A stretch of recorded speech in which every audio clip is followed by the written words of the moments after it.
Halo Sobat Easy Stock, kita mau bahas saham yang mau IPO di awal Januari ini. PT-nya Wijaya Cahaya Timber, jelas ini perusahaan di bidang perkayuan, sektornya basic material, subsektornya timber, industri kayu lapis atau plywood. Kodenya FWCT. Ini didirikan tahun 2017. Kapasitas awal 48 meter kubik per tahun. Oke, mengekspor juga ke Amerika, ke Timur Tengah. Oke, ini kantornya ada di Jakarta Barat. Jumlah saham yang mau dilepas ke publik tuh 20%. Harga saham offeringnya kira-kira 108 sampai 118. Kita lihat nih website perusahaan plywood kan, plywood produknya. Oke, ya Anda bisa pelajari lah plywood ini. Tujuannya kita ini untuk menghitung nilai wajar saham timber ini atau FWCT, karena dengan Anda mengetahui nilai wajar, Anda bisa mendapat gambaran, artinya apakah harga yang ditawarkan itu wajar atau tidak. Nanti di offering price-nya itu yang tadi 108 sampai 118. Wajar atau tidak. Memang untuk sementara banyak para pengamat, para pakar kalau harga IPO itu harganya ada nitip komisi, yaitu komisi siapa ya? Komisi underwriter, komisi promosi, itu kan semuanya punya cost, semua dititipkan di situ, karena di situ si owner atau founder dari pemilik daripada PT ini kan mau recover biaya-biaya yang sudah keluar plus keuntungannya mereka gitu. Jadi dengan analisa fundamental kita bisa mengetahui nilai wajarnya. Kita menggunakan analisa fundamental menggunakan formulasi Benjamin Graham di bukunya Security Analysis dan Intelligent Investor, 2 buku pegangannya Warren Buffett untuk menghitung nilai wajar saham yang listed di bursa. Sekarang sudah ada aplikasi yang namanya Easy Stock, bisa di running hanya di Android mobile. Dan untuk sementara kita masih under maintenance. Tetapi kalau Anda ingin dapat aplikasinya, silahkan request, nanti kita share linknya. Nanti di aplikasi yang seperti di gambar itu Anda akan memperoleh perbandingan antara harga wajar, harga pasar dengan nilai wajarnya dan harga pasarnya. Sedangkan kalau IPO ada aplikasi khusus, menu khusus, yaitu menghitung nilai wajar. Oke, untuk memperdalam pelajarannya Benjamin Graham itu ada 2 buku ebook summary dalam bahasa Indonesia. Silahkan cari Tokopedia, gramedia.com, dan Google Playbook. Oke, kita langsung aja. Kalau kita buka seperti ini ya, kita ketik yang True Value IPO. Oke, kita run videonya aja. Kita mau run videonya seperti apa. Nah ini, tapi sebelum kita run, kita mau bongkar dulu lah. Kita bongkar dulu prospektusnya. Karena analisa fundamental harus bongkar laporan keuangan, harus prospektus harus dibongkar. Jadi kita melihat yang pertama harus kita lihat adalah berapa jumlah saham yang beredar, outstanding share-nya itu berapa. Ini sebelum penawaran jumlah sahamnya 1,5 miliar. Setelah penawaran itu 1875 miliar. Itu yang dilepas ada 375 juta lembar saham atau ekivalen 20% dari kepemilikan. Nah, kita habis itu kita lihat laporan auditednya, financialnya kita lihat. Ini banyak, kita nggak membahas. Kita hanya menghitung nilai wajar ya. Kita tidak membahas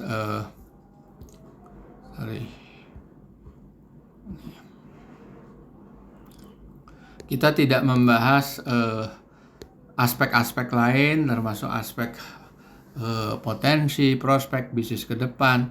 Kita cuma murni analisa laporan keuangan.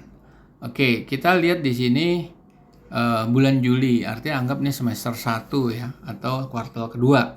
Di situ yang kita fokus adalah aset lancarnya itu 134 miliar. Tetapi di situ kita harus melihat faktor-faktor akun-akun lain yang hanya catatan akuntansi tidak berkontribusi kepada cash flow, yaitu uang muka, biaya di muka, dan pajak dibayar muka harus dikeluarkan dari situ. Kita lihat laporan balance sheet lain seperti laporan hutang jangka pendek dan yang panjang tentunya harus kita masukkan di situ. Ekuitas hanya untuk menghitung rasio itu adalah kita bicara growth. Jadi di dalam aplikasi fundamental versinya EasyStock itu menengahkan atau memunculkan dua konsep, yaitu konsep valuasi yang berdasarkan value daripada emiten, value daripada saham, dan growth, sisi growth. Jadi value dan growth itu dikombinasikan. Oke, terus kita lihat juga dari sisi P&L. P&L kita lihat yang kita fokus hanya di laba yang ditahan. Oke, terus kita lihat ada nggak ininya dividen. Di sini ada nih dividen saham di tahun 2022. Kita nggak bisa memasukkan account atau number dari dividen saham, bukan kita hanya fokus pada cash dividen. Oke, lantas di sini juga bisa dilihat di sini perolehan aktiva tetap. Nah, ini perlu diketahui bahwa kita akan melakukan analisa valuasi nilai wajar untuk dua periode. Periode yang up to date ada periode per 31 Juli dan periode yang sebelumnya adalah per 31 Desember 2021. Oke. Nah, perolehan aktiva tetap itu 31 miliar, kalau di 31 Desember 46. Oke, kita masuk lagi ke Oke, ini ya. Kita harus lihat ini ya lebih detail lagi. Nah, di sini juga ada piutang usahanya. Yang di atas over 60 days kita nggak akan perhatikan. Kita hanya memperhatikan over 90 hari, berarti 3 bulan. Seperti kita dengan perbankan hampir mirip evaluasinya. Nah, di aktiva tetap ini kita mencari akumulasi penyusutan 9,2 miliar. Dan kita juga bisa pakai yang ini nih 54,9 miliar untuk capital expenditure. Ini yang Juli ya, 31 Juli. Yang ini yang tahun lalu nih. Oke. Terus kita harus cari detail daripada P&L-nya. Untuk kita lihat ada biaya-biaya lain yang muncul di situ, karena triknya akan ada di situ. Di sini sebetulnya laporan keuangan tuh bukannya bohong. Mereka itu adalah dilakukan oleh perusahaan konsultan keuangan yang betul-betul punya reputasi yang diseleksi oleh pemerintah, oleh OJK gitu. Jadi bukan asal-asalan terus laporan keuangan pasti nipu, yang nggak bisa. Laporan keuangan bisa asal kita tahu trik akuntansinya, kita tahu trik window dressingnya seperti apa. Makanya kalau tidak tahu, Anda akan kejebak profitnya besar padahal profitnya sebetulnya rekayasa. Atau apakah mungkin net profit margin itu lebih besar dari 100%? Kan lebih besar dari penjualan. Asalnya penjualan 1 miliar, untungnya 1,5 miliar. Kan nggak mungkin, nggak masuk akal. Tapi mungkin di laporan keuangan. Makanya jangan langsung menuduh.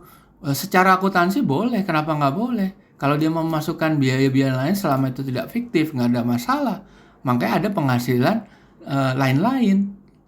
Atau misalnya pendapatan dari penjualan gedung, penjualan tanah. Masuknya di mana? Nah, itu kan bukan masuk di penjualan daripada core produknya. Sedangkan di dalam valuasi versinya Benjamin Graham, yang kita fokuskan adalah core bisnisnya. Yang di luar, bahkan afiliasi itu kita harus keluarkan. Apalagi investasi saham, lagi menang saham terus masuk ke situ. Dia kan bukan bisnis saham, dia bisnis timber kok, bukan bisnis saham gitu. Oke, ini Anda bisa periksa di sini. Nah, di pendapatan lain-lain ini ada laba pelepasan aktiva tetap, laba selisih kurs. Itu secara real uangnya nggak ada. Itu kan baru di atas kertas. Dia kan belum realisasi. Oke. Nih denda pajak. Denda pajak sebetulnya nggak apa kan nggak rutin terjadi, tidak recurring itu. Itu kan non recurring namanya. Oke, sekarang kita mau run video gimana cara ngitungnya. Oke, kita lihat yang paling up to date ya. Oke, masuk ke situ, Anda isi, tadi udah tahu ya, isi data-data perusahaan. Terus kita masukkan revenue growth. Revenue growth kita taruh aja konservatif 1,5. Government bondnya ya ini bisa dicari di CNBC, di Bloomberg atau di Bank Indonesia. Nah, capex, opex, depreciation, non-recurring expenses itu dihitung selama 12 bulan. Ini kan sampai Juli berarti 7 bulan ya, berarti harus disetahunkan. Nah, gitu. Dan ingat untuk itu kita gabungkan kan ya.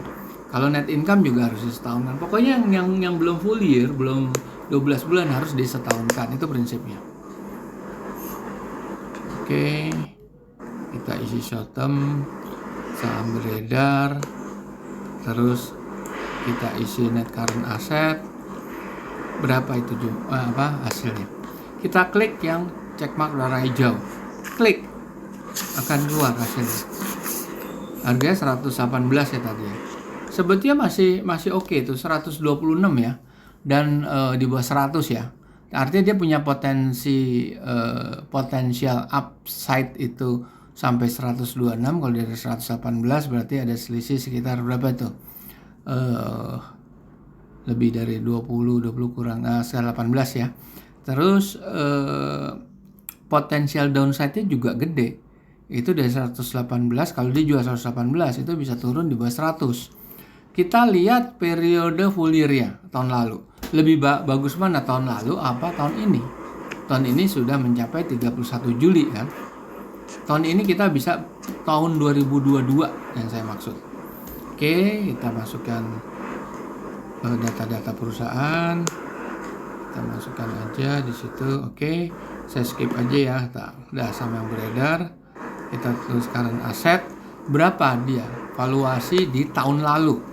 Nilai wajar tahun lalu, full year-nya ya per 31 Desember. Bagus. Jadi ini ada penurunan yang cukup signifikan ya cukup signifikan di perusahaan ini. Di perusahaan timber ini, Wijaya Cahaya Timber. Performance-nya sebetulnya menurun.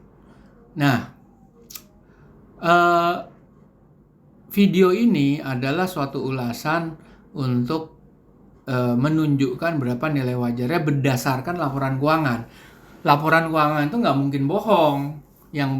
Yang kalau yang menyebut itu bohong dan nggak mungkin. Buktinya Lo Keng Hong bisa sampai kaya raya hanya cuma bermodal laporan keuangan. Dia tidak bermain teknikal. Warren Buffett apalagi itu murni fundamental itu. Karena dia membeli saham karena berpikir dia membeli bisnis.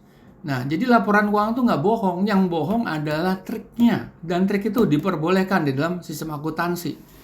Nah, tetapi apabila pada waktu dia melantai di bursa di hari hanya, terus dia naik atau turun. Kalau ini kan sebetulnya secara full year tahun lalu, tahun 2021 itu harganya murah ya, sebetulnya 118. Secara valuasi yang terakhir 31 Juli itu sebetulnya masih punya upside dari 118 ke 126. Tetapi dia punya downside. Nah, downside-nya itu dia bisa naik, bisa turun. Kita akan bisa nebak di pasar seperti apa. Nah, tinggal kalau Anda confident, ya Anda nggak, IPO tuh rata-rata bermainnya pendek. Karena rata-rata IPO itu kalau dilempar saham yang dijual cuma 20%, kan 80% punya founder.